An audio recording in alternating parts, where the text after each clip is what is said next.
Assalamualaikum warahmatullahi wabarakatuh. Apa kabar semuanya? Perkenalkan, nama Ibu Vini Sridayanti. Ibu adalah mahasiswa pendidikan kimia dari Universitas Jambi. Nah, hari ini kita akan membicarakan materi mengenai faktor-faktor yang mempengaruhi laju reaksi. Sebelumnya, Ibu mau nanya, kalian tahu nggak sih, kenapa pada saat kita ingin memasak telur mata sapi, itu minyaknya harus panas terlebih dahulu? Padahal ini udah umum sebenarnya, tapi hari ini kita akan menjelaskannya dengan menggunakan prinsip-prinsip kimia. Sebelum membahas faktor-faktor yang mempengaruhi laju reaksi, kita harus terlebih dahulu mengetahui pengertian laju reaksi. Apa itu laju reaksi? Laju reaksi adalah besarnya penambahan konsentrasi dari hasil reaksi per satuan waktu, atau bisa juga diartikan sebagai besarnya pengurangan konsentrasi per reaksi per satuan waktu.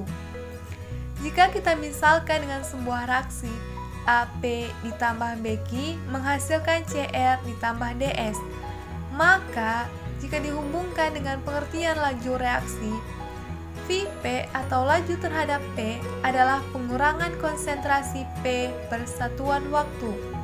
Kemudian Vq merupakan pengurangan konsentrasi Q per satuan waktu.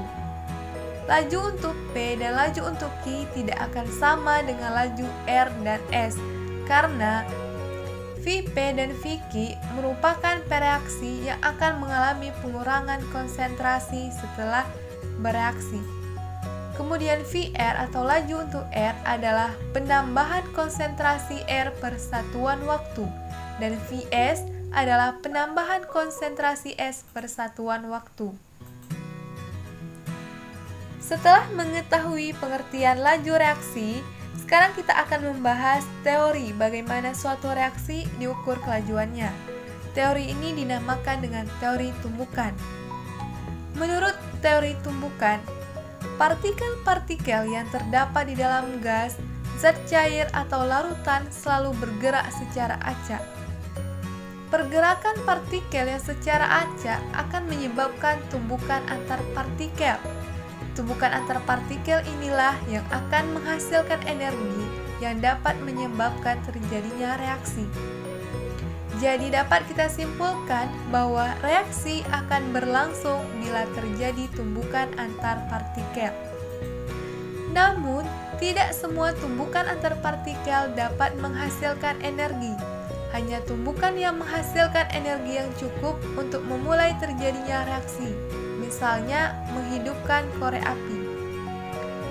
Energi minimal yang harus dimiliki oleh partikel agar dapat menghasilkan reaksi disebut dengan energi aktivasi, di mana semakin rendah energi aktivasi, maka semakin cepat reaksi berlangsung. Apakah faktor-faktor yang mempengaruhi laju reaksi? Mari kita bahas bersama. 1. Luas permukaan. Pernahkah kalian memperhatikan reaksi yang terjadi saat tablet vitamin C dilarutkan ke dalam segelas air? Bagaimana menurut kalian apabila kita melarutkan vitamin C dalam bentuk tablet dan dalam bentuk serbuk? Manakah yang lebih cepat bereaksi? Perhatikan percobaan berikut.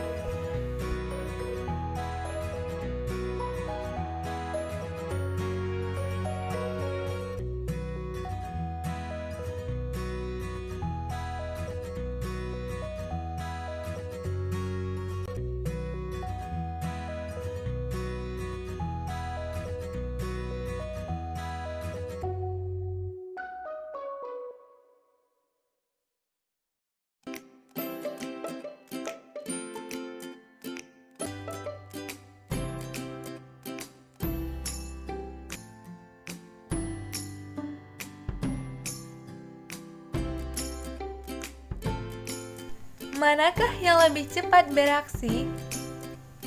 Dari percobaan tadi dapat kita simpulkan bahwa serbuk vitamin C lebih cepat bereaksi. Mengapa demikian? Mari perhatikan penjelasan berikut. Suatu reaksi kimia akan berlangsung melalui tumbukan-tumbukan dari molekul-molekul zat yang bereaksi. Pada zat bereaksi, semakin luas permukaan berarti semakin banyak bidang sentuhnya. Kemungkinan tumbukannya akan semakin banyak, sehingga reaksinya juga akan semakin cepat.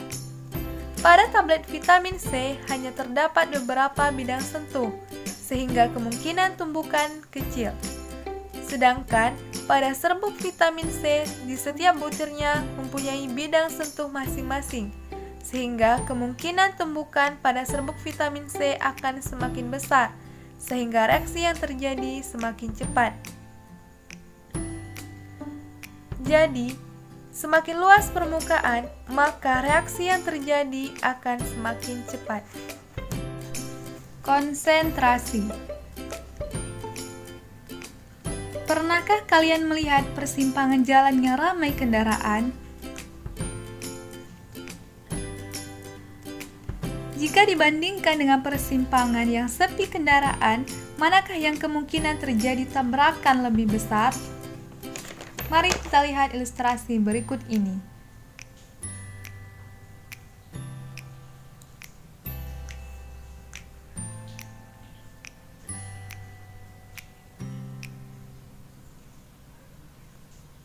Manakah yang memiliki kemungkinan tabrakan lebih besar? Dari ilustrasi yang telah ditayangkan, dapat dilihat bahwa pada persimpangan jalan yang ramai kendaraan, kemungkinan terjadinya tabrakan akan semakin besar. Lalu apa hubungannya dengan laju reaksi? Mari kita perhatikan penjelasan berikut ini. Dalam hal ini, mobil mewakili banyaknya zat bereaksi. Semakin banyak zat bereaksi pada suatu tempat, kemungkinan tumbukan semakin besar, sehingga reaksi akan semakin cepat. Konsentrasi mewakili banyaknya zat yang bereaksi. Jumlah partikel atau zat bereaksi sangat mempengaruhi besar tumbukan dalam reaksi. Semakin besar konsentrasi, semakin besar kemungkinan terjadinya tumbukan. Jika tumbukan antar partikel semakin besar, maka kemungkinan terjadinya reaksi juga akan semakin besar. Dengan demikian, kenaikan konsentrasi akan memicu aktifnya tumbukan antar partikel dan menyebabkan laju reaksi semakin cepat. Sebaliknya, jika konsentrasi reaksi semakin kecil, maka kemungkinan terjadinya tumbukan akan semakin kecil, sehingga laju reaksi akan menurun.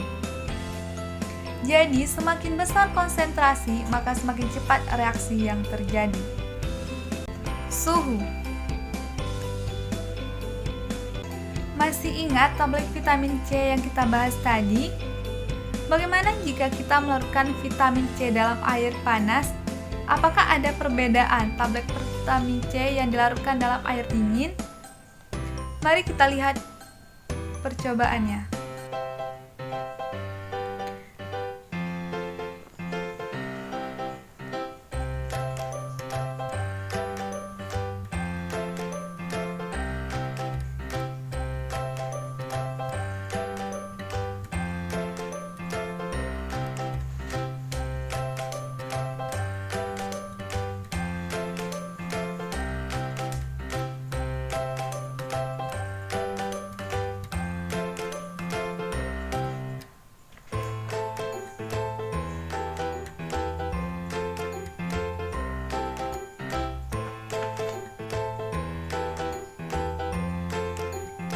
Manakah yang lebih cepat bereaksi?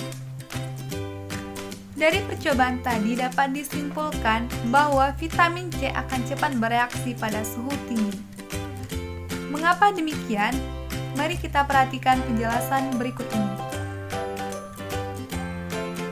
Suhu juga berperan dalam mempengaruhi laju reaksi. Apabila suhu pada reaksi dinaikkan, maka energi kinetik akan bertambah,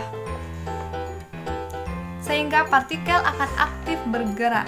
Kemungkinan terjadi tumbukan juga akan semakin cepat, sehingga laju akan meningkat.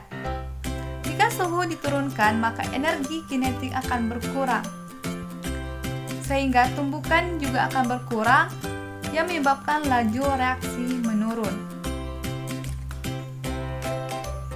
Jadi semakin tinggi suhu, maka semakin cepat laju reaksi.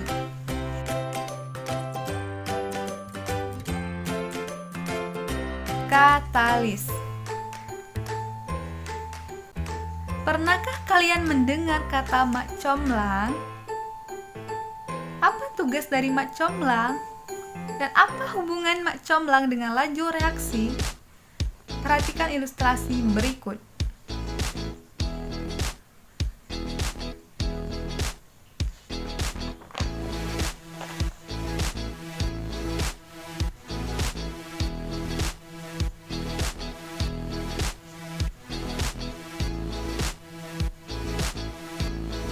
Jadi apa tugas mak comblang? Dari ilustrasi yang telah ditayangkan, ternyata tugas mak comblang adalah mempercepat dua orang saling jatuh cinta. Apa hubungannya dengan laju reaksi? Di sini mak comblang berperan sebagai katalis, kemudian dua orang jatuh cinta berperan sebagai partikel pereaksi. Katalis adalah suatu zat yang dapat mempercepat laju reaksi kimia tanpa mengalami perubahan atau terpakai oleh reaksi itu sendiri. Katalis dapat menurunkan energi aktivasi. Dengan adanya katalis, maka partikel tidak perlu mengeluarkan energi yang besar untuk bereaksi cepat. Katalis akan mempercepat laju reaksi tanpa mempengaruhi hasil reaksi.